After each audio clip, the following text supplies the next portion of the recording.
What up, nerds? Welcome to another episode of Movies and Shows with Comics and Pops. And we're going to be reviewing Jupiter's Legacy. But before we get started, I want to introduce to you the man, the myth, the legend, Mr. Hoodrat himself. Ian, what's going on, dude? Yo, what's up, man? This is Hoodrat Comics. I'm a Hoodrat, you're a Hoodrat, we're all Hoodrats. What's up, y'all? What's up, Kill? What's up, Something Wrong? What's up, Steve out there, man? What's up, you damn Hoodrats? Exactly. I can't believe like Something Wong was here already before we even started. You know, what's going on, dude? Oh, there he is. Look at that. Something Wrong. And Something Wrong in his house, man. Hey, thanks for joining us. We're going to keep it short and sweet as always. So we're going to just hit you up with the highlights. So, Ian, first of all, what can you summarize to the folks in the chat about Jupiter's Legacy? Yeah, man, it's about this family, this family of superheroes, man. It's like the differences in thoughts of how people should, how justice should be in the world, man. It's you have Sheldon, who is the utopian, right? Yep. Kind of, it kind of shows his origin story on how he became who he is, how he went from Sheldon, the kid, to utopian, the man, and how they all kind of met, man. And how they all kind of met, and it also tells the story of their children, man, on the effects of being a superhero on kids. You know what I'm saying? Which did it look like it was too cool to be like a son and daughter of a superhero, man? And it's just the family legacy. It's a really good show, man. And it's it's to me, it's like the ideals of justice, man. Like justice is a perception, man. Like everybody has their own way of seeing justice. You know what I'm saying? No, I totally agree with you, man. Like it is all about like how we deal with our family unit. You know what I'm saying? Like the pressures if our parents are like super successful, like Sheldon and Grace, and how they were like held in this pantheon of superheroes since they started it all, and their effects on Chloe and Brandon, and how you could see how this legacy kind of wears on them. How like Chloe herself like decides, I am not having any part in this, and I am just going to do things for myself, and she's off on her own. And then you have Brandon, who longs for his father's like not attention, but like what's the word I'm looking for? Like his he's longing for his approval. Approval. Thank you. He wants his approval. They all want his approval. Even Chloe wants his approval. Like that the way true. she, that is true.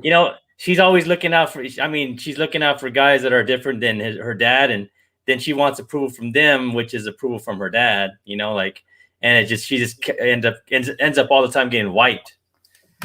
Right. It's pretty nuts. So P-Kill, just thank you for that comment. And you know what? Ian and I have not read the comic at all. I mean, we just jumped into this thing going, we're going to watch it with eyes wide open and without any baggage of the history of this particular show. So we loved it.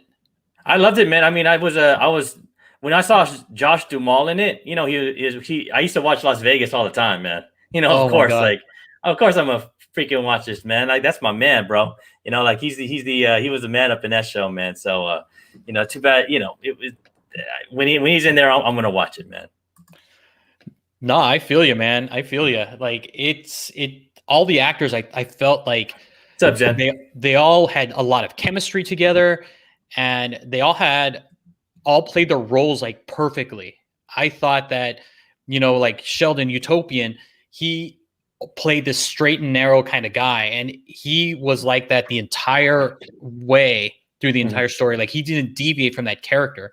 Same thing with the Grace, which is the wife of Utopian Lady Liberty, and again, her character was the same. She was like the heart of the show, and there were so many good things that happened. Ian, what was your favorite part of the show? My favorite part of the show, man. I actually liked the first episode. That's the one that got me in, man. The fight with what's his name? The wannabe Dark Side. Black Star. Black Star, man. My wife was all like, is that Thanos? I was like, no, that's a wannabe dark side, man. That totally is a wannabe dark side. But no, it's great because you know, in the beginning, like I mean, you see it in episode 2. Darkseid's actually like this old green guy that wears glasses and reads like those romantic books. What do they call those? Whatever those old romantic love, women books or whatever, So it's a pretty good twist on things, man. And I really dig the fight. I dig the first battle in the first episode when it was like 10 of them against Black Star, and I mean, spoilers, but like 2 or 3 of them get take the hit, you know what I'm saying? And then Black Star takes the hit, and I'm gonna leave it there, man. But that's what got me. I really like the cinematography. I really like the way they put money into this show. It didn't look like it was cheap. It did. You have flying people all over the place, and you have all these people swinging around and throwing people and blasting shit out their chest, man. They put Netflix is no joke, man. They're like, Marvel wanted to go their own way with Disney. Then you got Amazon with The Boys. Like, let's do our own thing, man. Let's kind of like do our own spin on superheroes. So, and I really liked it, man. No, I agree. Like the first episode really like captures your attention. I mean, it's just a grab right away and makes you want to know what more is going to happen. And I like the fact that, there's actual like threats out there that can impact the hero's life per se. And pretty much nobody is safe. I mean, for example, I thought Jana, who played Ghost Beam, I thought she was going to be safe. I thought she was going to be that character that is always talking to Chloe, wanting her to come back to the team, the Union, and be that good person that she knows she can be. So I was really expecting that to happen, and I was really expecting her character to make it to the end. No, but she didn't. I know, but they had to have that, man, to have a climax, right? With Lady Liberty, because there's this thing. Tell them about the code, man. Like the whole show structure around this code. It's an ongoing debate within the whole show. Yep. So the theme about this whole show, not just the theme, but the whole like backbone about this is don't kill. That's the number one rule, is don't kill. Yeah. And you have so many reasons why you should. But I know. For whatever reason, like Utopian's like, no, this is something that we don't do. And I don't know how to say. I mean, I totally disagree with him. But Ian, do you agree or disagree with that? Man, it's like I think like Utopian, right? Like he's totally a hardliner on the code, right, of not killing. But I think there has to be a compromise, man. They're trying to tell you, man. The whole premise of, I think, this story is like, there's good and evil, and there's an in between. You have 2 people that are on 2 opposite sides of that coin, and they're trying to figure it out, man. What's the in between? You know what I'm saying? And who knows, man? There has to be some type of compromise with that code, because it is kind of getting old. You know what I'm saying? You could see it in that, within that universe, like, the bad guys are just killing all the good guys. You ain't gonna have no more good guys left if you're not like killing some bad guys. You know what I'm saying? Like, and the prison isn't really holding people, because people are, Black Star got out. You know what I'm saying? So I don't know, man. I don't know.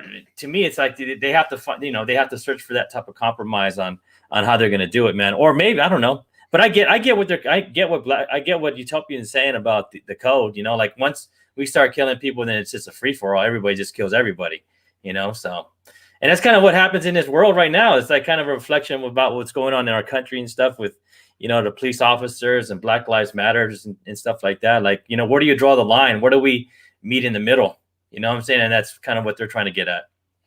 Yeah, I agree. It's one of those things and again, I don't like this whole like no kill thing, and it parallels like Superman, and even like Batman. Like if Batman stopped the Joker once and for all, like just ended his life, would all of these things happen? Same thing with Superman. It's like if he ever took a life, would it be better? Would the world be better off? And I like how they talk about it in the way they go at it in this particular show. And I like how Grace, again, Lady Liberty, who's the wife of the Utopian, starts to realize that this whole code of not killing, it's antiquated. Like there has to be some sort of compromise. There has to be an adjustment, for everybody. And I think if those things happen, I think everybody would be better off. I mean, I'm all for like, hey, killing's okay if it's self-defense.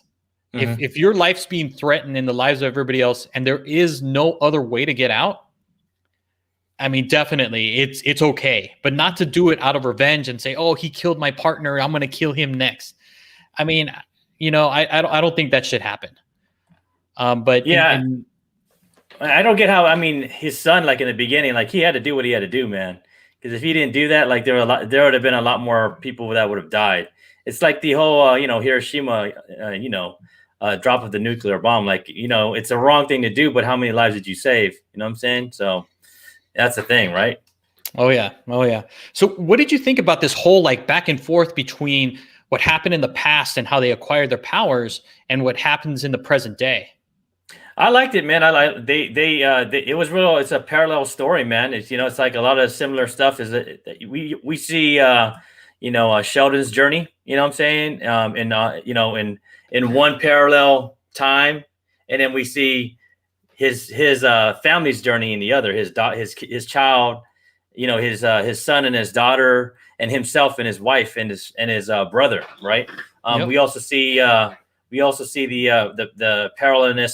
parallel lives of like of what happened with Star Fox and his son also, and I'm really interested in that story though. I'm really interested in that story between Star Fox and his kid. Like what's going on with his kid? Because for Netflix, this was a really short. It was a really short series. I mean, a season, right? It was only like 8 episodes. Usually in Netflix, we're getting like 12 episodes at least, man. Right? It's usually we get pretty long show. Yeah, it was short and sweet. I think they did it on purpose just to kind of test the waters a little bit because they maybe didn't know if people were gonna like this thing. But based on the reviews and even in the chat, I mean, hey guys, love your comments. You guys like the show, which is fantastic. And I mean, I'm really looking forward to season 2. Thank you. And all of that stuff. I mean, it's great. I liked how they were going through the motions and in the beginning. And by I mean the beginning, I meant like when they did a flashback to the past and how they all got their powers and how like they all kind of banded together to follow Sheldon, who was essentially hallucinating the entire time. Crazy. He was like, he was going crazy. They were going to lock him up in an institution. It was nuts. If you did that, Alonzo, I'd be like, you're crazy, bro. You're crazy. You need some help, man. You need some help. Oh, yeah, for sure. I mean, they're on a boat. They're on a boat going in the middle of the ocean, and dude's talking to himself at the top of the barge. I'm like, nah, man, there's something wrong with that fool. He was crazy, man. Yep, and like E-Man, you're right. I mean, it's just like, oh my God! Like once you see them get their powers, that whole wave that came out of the island, like hit some of those people also too in the on the boat. So it's like, and you saw some of them like flash a little bit because they acquired some of that power. They must be the bad guys though, right? Like I think the brother, I think he might be Black Star. I don't know. You know what I'm saying? Like one of those guys is Black Star on that boat. You know what I'm saying? But the captain, he had the strongest. He had the strongest personality, right? He was pretty hardcore, man. So I don't know. We don't see those guys. I mean, did we see in those guys as good guys from the boat? They must be. I mean, their kids must be like their legacy, right? Within that whole superhero thing going on in this universe, man. Thanks for stopping by, Lucy. Yeah, it was interesting, man. It was interesting to see, and I thought it was a pretty good foundation for what's going to happen in season 2 and beyond. I'm really looking forward to it, man. Because there's a lot of things that I need closure with. Like because they can the end. I mean, if you guys watch it, man, the end was kind of. I seen that coming. Did you see that coming, Alonzo? I saw that coming. You know what? The way they handled it, okay, I'll be perfectly honest with you. I did not see that coming. I did not see, and we're going to spoil it because it's like, you know what? This thing's been out for a while. You guys should have watched it already. That Brainwave is essentially the bad guy, and he was manipulating everybody. Mm-hmm. I actually thought it was, oh my God, what is that? Like, is it Skyfox? Star Fox. Yeah, I wonder. Like, I thought it was going to be him. Like, I thought, based on the way they kind of played it, that he was going to be the master manipulator for it, or if he's the Flare. I don't know. It's the guy. It's one of those characters, and I really thought that he was going to be the big bad, but he wasn't. So I don't know. I was shocked to know that it was Brainwave, that he was going to be the one that pulled everybody's strings. And Rudy, I don't know how much these books are, man. I wasn't even paying attention to this book. I mean, were you? I did. So when the series came out, when the trailer came out, I started looking at the books because, again, I haven't read any of them. I have not picked them up, and I will fully admit that I'm not a fan of Frank Quietly's art. So I did stay away because of that. But when I looked at it, prices did increase. You weren't able to get these books anymore for like anywhere between $5 to $10. Now I think or at least at that time, they're going for like 20 to 50, depending on the variants. So, oh man, go ahead. Just wait. Just guys, if you're gonna buy the book, just wait like a month or 2 months, and then I'll be back down to $15, and you can go read it yourself. That's all. That's what I'm saying, right, Alonzo? I mean, this is kind of like the underground hit for me. You know, I don't hear a lot of people talking about it.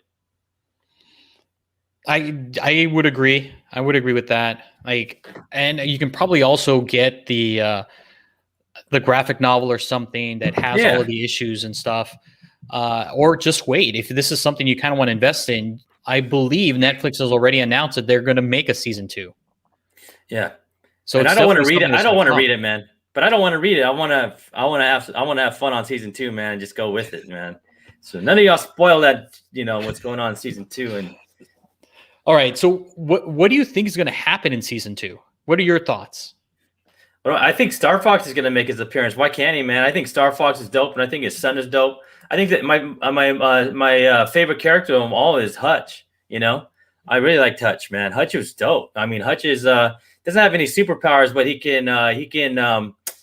can travel from one place to another within milliseconds just by honing in this little staff he has. I think it was I guess one of the guys that traveled with Sheldon. The doctor, right? He's the one who got that little staff, and I want to find out how Hutch got it, because that's not his dad, right? Like his dad is actually George, right? Star Fox. So yeah, I'm interested in seeing that, man. I want to see more Star Fox. I want to see more George, because those two guys were like my favorite characters. You know, even though I'm a Josh Duval fan, man, like, yeah, I do have a crush on Josh Duval, man. Like, come on, man, who doesn't, bro? That dude's bad, man. You know what I'm saying? Like, but seriously though, Hutch and George were my favorite characters. I want to see more of that storyline, coming through. I want to see Star Fox come back and be like a hero. You know what I'm saying? Like, I don't know what happened. I mean, I think he had problems with the code, right, Alonzo? That's kind of what they're pointing at. Like, he had a problem with like the not killing because Alonzo, maybe Star Fox has an issue because the doctor got killed. And then Star Fox is like, why can't we kill this fool? Like, he killed one of us. He killed our family. You know what I'm saying? And I think you're right. I think that's exactly what happens, and why they kind of ended their relationship and why he was kicked out of the union. They kind of allude to it, but they didn't really go into too many details. Something about like the vice president or something like that. But yeah, I'd love to see that backstory in season 2. Also, I'd love to see like the aliens. I'd love to see the aliens, because the aliens are the ones that gave those guys their powers. this whole like island, this whole setup was based on like an alien race bestowing them these gifts. Mm-hmm. And I want to see it. I want to know, like, is there an ulterior motive to this? You kind of remind me of the Watchmen, right? Like when they went on that little planet, like Dr. Manhattan stuff like that. I was like, no, man, they just like this is cool that you guys are stealing shit, you know what I'm saying? Like from everybody, you know, because everybody kind of reminded me of somebody, right? Like but they added their own little thing to it. It wasn't, yeah, they may have stole a couple, you know, characters and the stuff, a couple origin stories of different people, but they had their own little twist, man. And I, you know, when they said, when I hear Jupiter's legacy, like who are they talking about? Is it the god Jupiter or whatever, right? Like which Jupiter are they talking about, man? Maybe it's a god, right? Like maybe this god gave them this power, because I don't know, man. You know, like I like the show, man. Even though they copped a lot from I know. you know, And I know, P. Kill, you've read the books, man.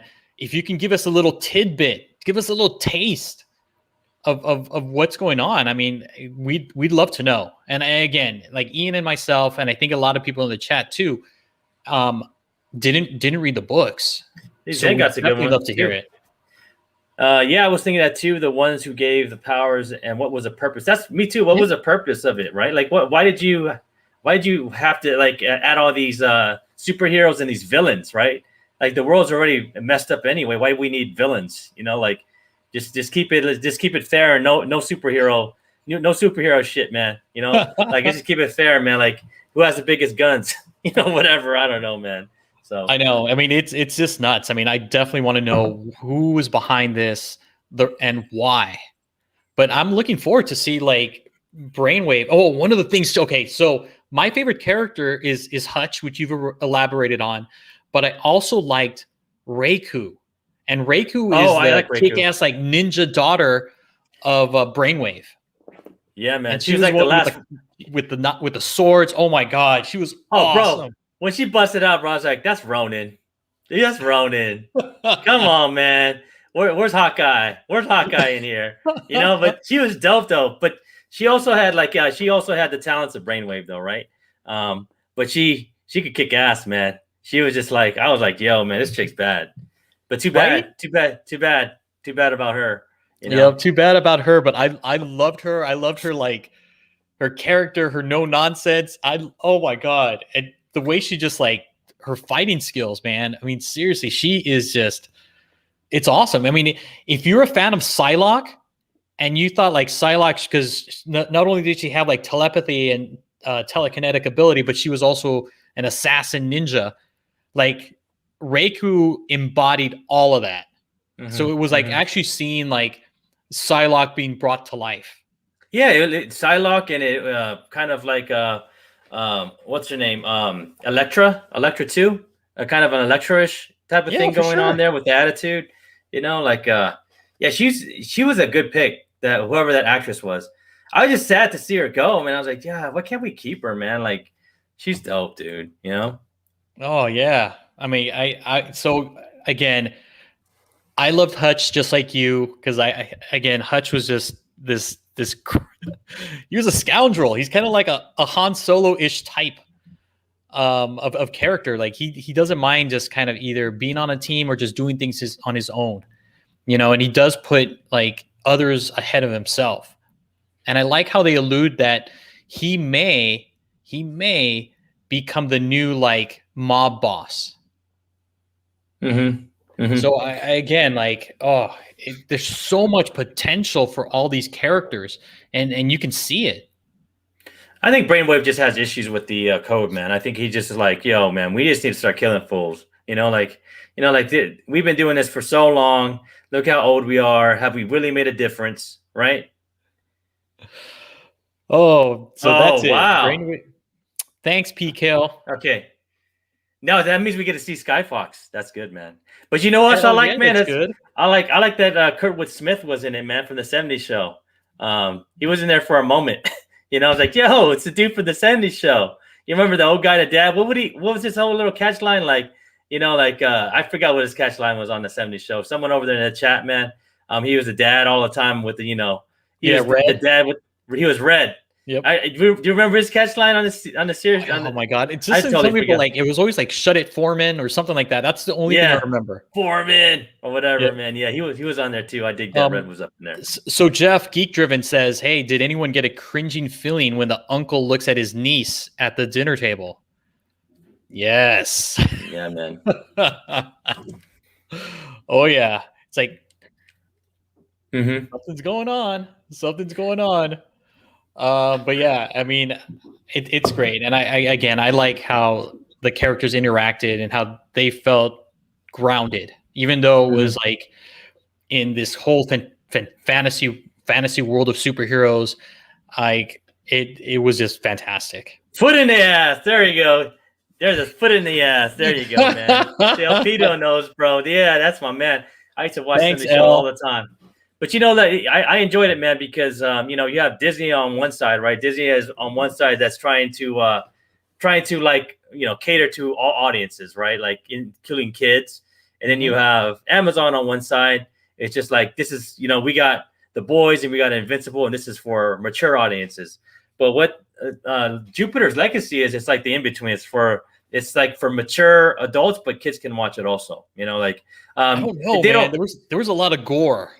I don't know, man. But like death. I mean, it was like, you know, okay, let's say it's like not mature audiences, but like teens can watch it too. Okay, right? Teens. There you go. Yeah, it was more cinematic. It was less spectacle on like the gore. You know what I'm saying? It was a lot less spectacle. You know, like The Boys and Invincibles are great shows, but you know, like they like to create a spectacle about taking people's guts out and shit like that. You know, I would agree with that. Yeah, but Jupiter's Legacy is more story driven. I would say more story driven. You know, like it's. I enjoyed I enjoy the complexity of it, man, about what's going on and the whole honor system in this whole thing, man, and you know, and all that good stuff, man. More morality, playing morality, you know, like what's good and bad, and is being bad could be bad. Could being bad bring more good, or could bad bring more bad? You know, like that's the whole thing, right? Like, so I liked it, man. Good. So, Ian, would you recommend this the show or the series to not only just your comic book fans, but just to any average Joe fan? Yeah, man, it's a good way. It's a good waste of. It's not a waste of 8 hours of your life. You know, it's actually a good use of your 8 hours of your life. It's a pretty. I liked every episode. I mean, I couldn't stop watching it. My wife enjoyed it too. She's not a comic book person. And my son was kind of like into it too. You know, he liked it. Did you have to close his eyes when like stuff was kind of getting a little? Yeah. Oh yeah. Between Hutch and Utopian's daughter. Yeah, I had to like kind of put the covers over him. But I think he was watching his own thing. He was on his iPad watching. He was on his iPad watching stuff, man. So we were good. You know. I would agree with you with that one, L. Yeah, that was, man. Yeah. and maybe some of those, and maybe some of the Force Awakens, or whatever, the Abrams stuff. Yep. So yeah, I would also definitely recommend it to anybody. I mean, you don't have to be a superhero fan to enjoy this movie. I mean, it's just something that's a little different, and the storytelling is great. And again, as you mentioned, like the cinematography was amazing. Yeah. They're not going cheap either, man. Netflix went all out with this one, man. Oh, you know? For sure. All right, guys. So with that, Ian, do you have any parting words for Jupiter's Legacy? Yo, man, watch it, man. And you always know, like, if you want to do a rant, man, watch what you like, bro. You know, like it's some good stuff. That's right. All right, guys. Thank you for stopping by. We appreciate it, and we'll catch you later. Cheers, you guys.